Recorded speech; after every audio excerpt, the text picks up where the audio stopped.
Yo, what's up? We're back again. So today I thought that I wanted to do a breakdown of this sample right here. And wait, let me just check. Yeah, super. Yeah, so I'm gonna just go through my thought process when I made it, and I'm also go into detail of how to say, like, effect chain and stuff like that as well. So yeah, I'm gonna just get into it. I think that we'll start with the basis of it, and what I mean by basis with this is that these type of samples or like melodies and everything, they are very based around chords in general, and even like switching between major and minor in general. So for example, right here, if we go and check out these chords, you can see that the first one is a major 9, if I'm not mistaken, correct me if I'm wrong, but it's a major, at least a major 7. I'm unsure about what this note is called right there, but yeah, it's a major chord, right? And this one after that, that's a minor, because if we bring down this same bass note right here, we see that it's the exact same chord, but instead of major, it's in minor, like those two notes right there, they are just moved down one semitone. And yeah, that's the difference between them. And we also see the same pattern with the contrast between this chord right here and what I did with this chord over here. It's the same thing basically, so it's like a lot of switching between major and minor in these kind of like samples. And when I make the chords or like the progressions, I try to imagine what I'm hearing next after a certain chord, so it's kind of basic, and it kind of like explains itself a little bit. But to demonstrate, we can go into here. And if we play this chord right here, I'm imagining a new one right now, because I had this one right here and I wanted like a little bit of variation. So I'm imagining something different. So from this note right here,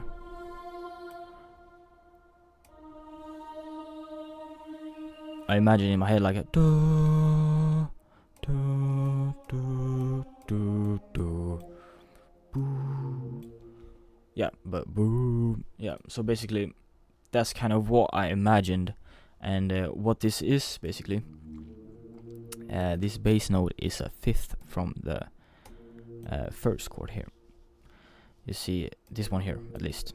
And what that is, if you want to, you can learn a circle of 5ths. I don't know it personally like very well, but I know it exists because of how the relation between the notes and the 5ths work, and that's because like the fifth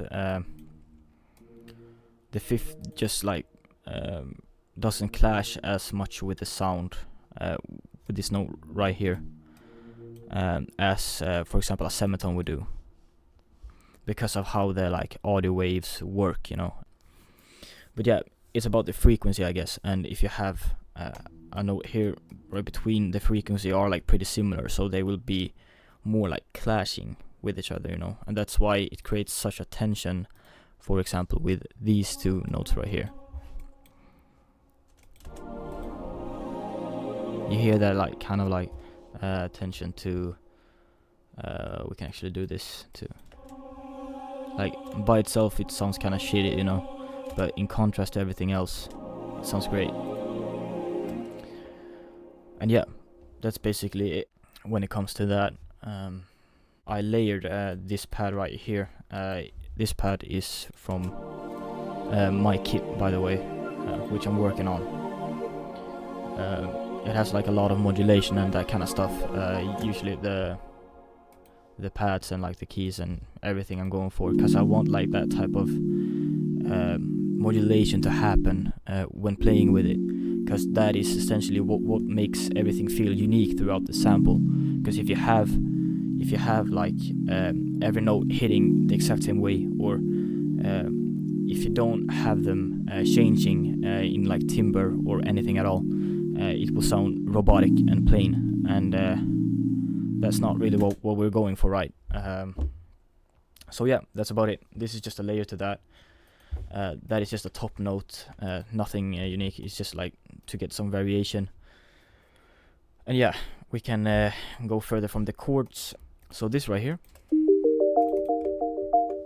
this is the second layer I added, which is, oh damn, I've accidentally slowed down the tempo. Yeah, there we go. This is the original tempo I had, or BPM. But yeah, tempo. Yeah, sorry.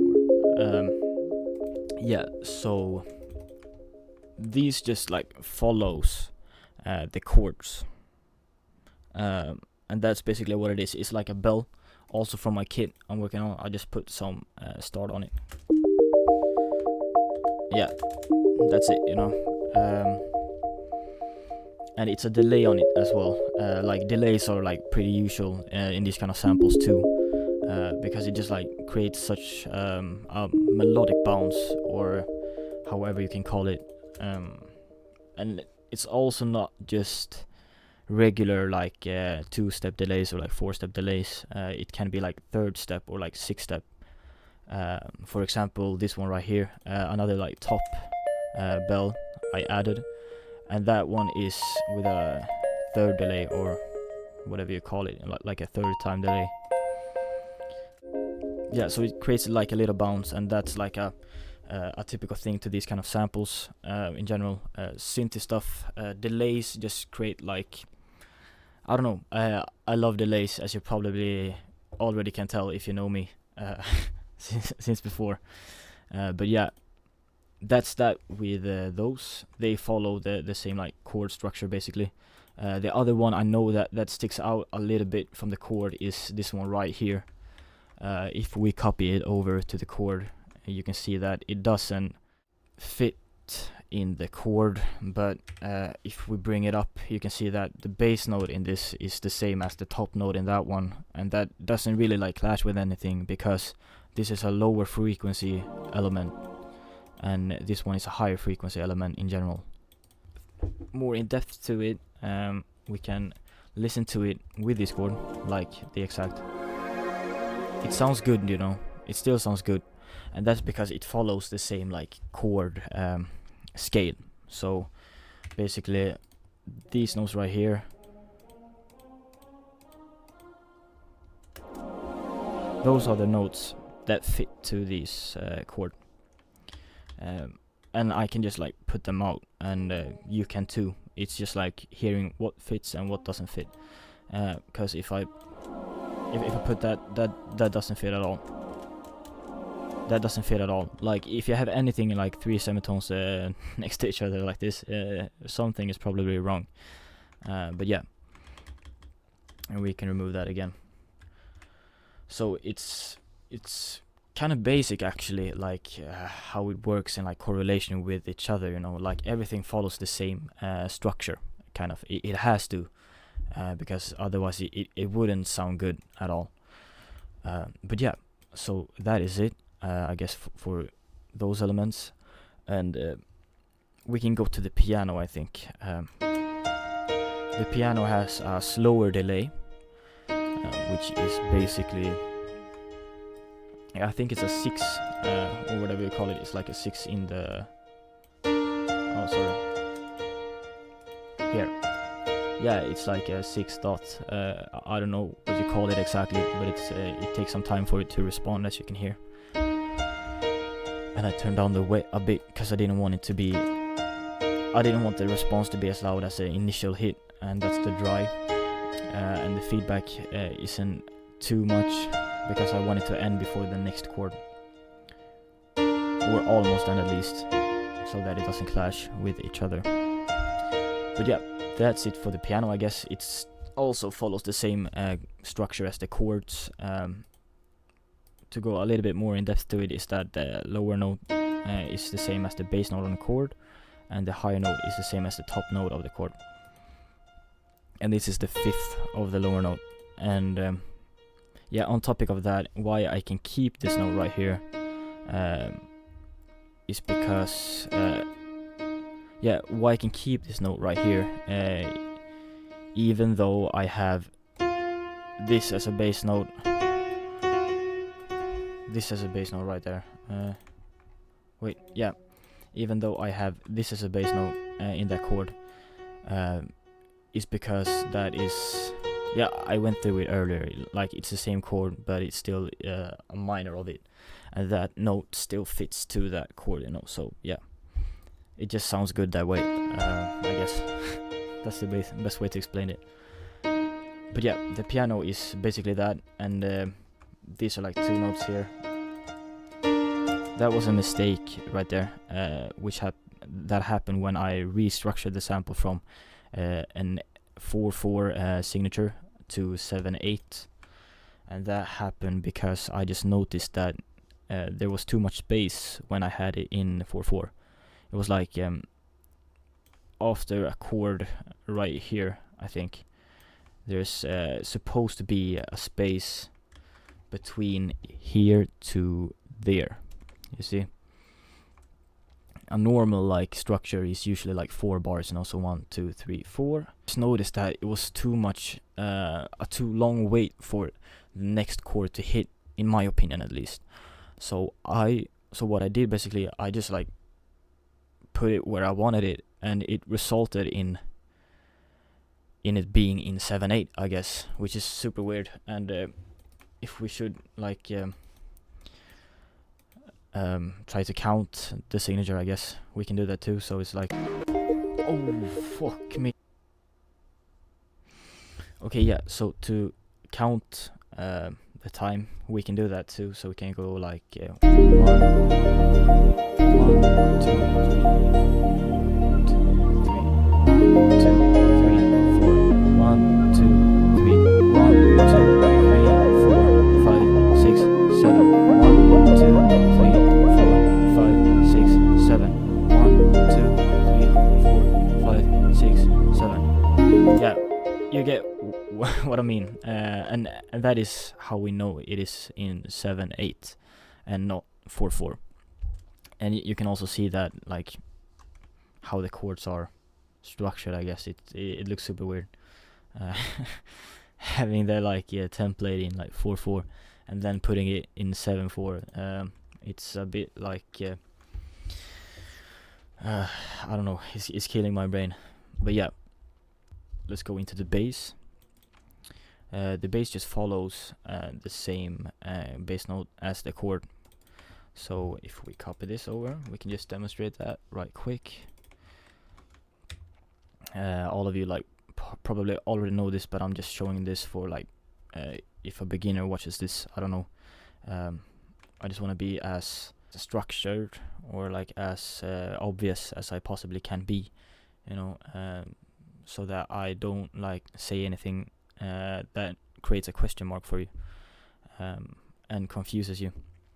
But yeah, so the bass note just follows the chords, as you can see right here. Even the top notes does that. It's just an octave up. This little thing right here is just to make it feel smoother and like playable. So it's like instead of yeah. So it's just like a little like detail right there. And yeah, that's the bass, and then we can go into the lead right here. This lead is just me playing around on the keyboard a bit. Wait, let me just solo it.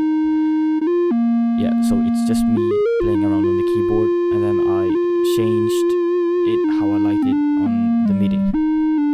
And And that's it's an obvious like great tip to have, is to I guess learn an instrument, learn the keyboard, for example, and then you'll know, like, you'll be able to like put down ideas very quick and then change it however you want it.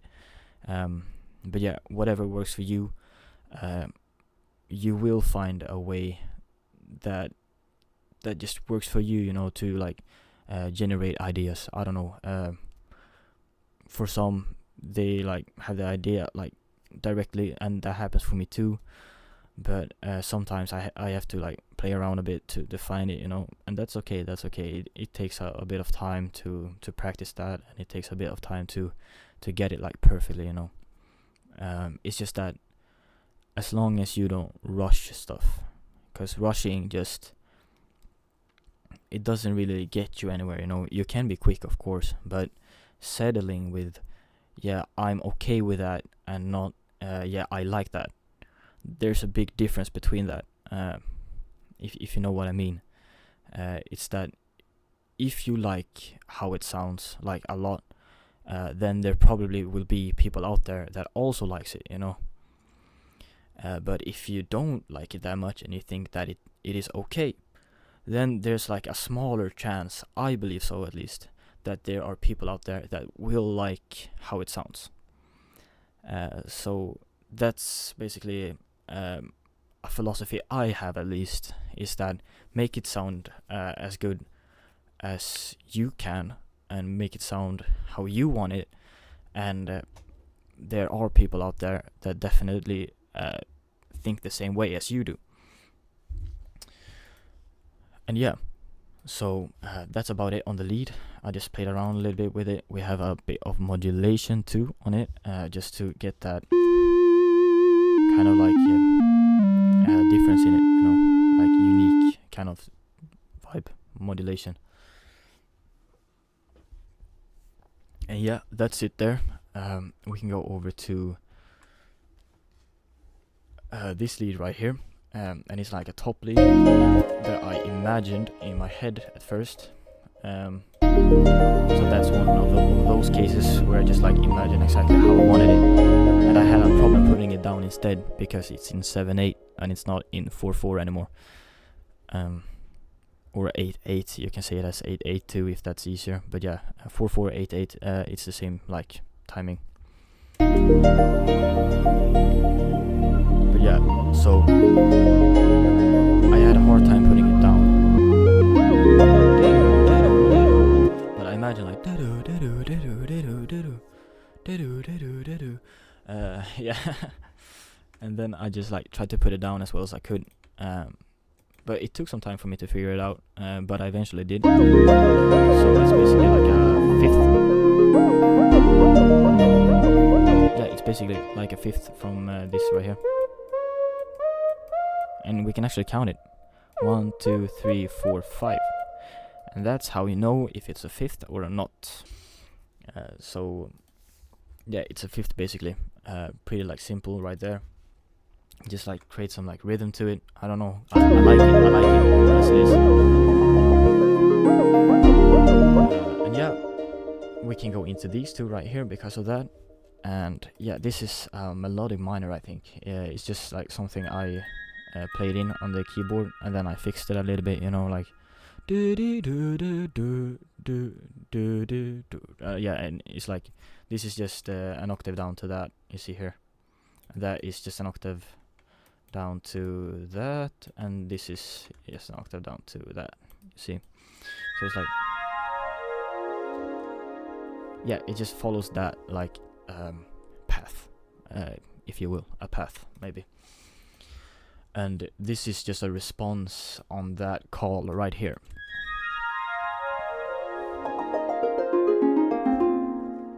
And that's one thing to have in mind too, and one thing I love doing, because I don't do it like consciously, I just do it unconsciously, is that a lot of response and call is great in samples, because our brains love that. Our brains love like response and a call. And for example, you know the like classics and that stuff, you know, like Queen, you know, the like big concert where he like stamps his foot or anything, and then like the crowd like responds with clapping, like bum bum cha, bum bum cha.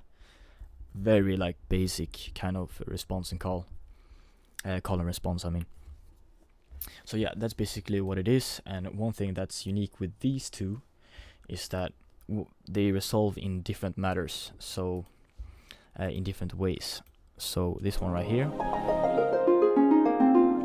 do, and that's how that one resolves, and this is how do, and that is because the chords here are different, and that's basically why. One thing I noticed now too is that I put this one earlier than that one for some kind of reason. I don't really know why. It just sounds good that way, I guess. I didn't have a specific reason for that. And yeah, what I mean by earlier is that I put it like here for the first part, and this one should be, if we follow the same path as this one right here, it should be over there, you know, because that's the third chord right there, this one right here, and that is the third chord right here resolving to the fourth. That is the third chord right there resolving to the fourth, but instead I chose the second chord resolving into the third. This is like the kind of stuff you don't really do consciously. A lot of it comes unconsciously. You just like put it in wherever you want it to be, and that's like how it is being in the flow state, I guess. You don't really like think about what you're gonna do. You just do it unconsciously, kind of, but still you know what you want to do. It's a very like weird thing, but it's super nice too. It's a beautiful thing, I guess. We haven't mentioned that this resolves right here, the lead, but that is just like an ending, I guess, to it, and it just plays in the major scale that this is in, the chords. And yeah, that's basically it. And I could have put it there too, but I didn't want to. I didn't want to put it right there because it continues, you know, and I don't want it to feel like an ending in the middle of the sample. So yeah, it's just to end the energy, I guess. And the piano, we've explained the piano, I know that. We've explained the bass, we've gone through the lead, and yeah, then that's it, I guess. That's everything. Yeah, okay, so let's play it again, just to hear it.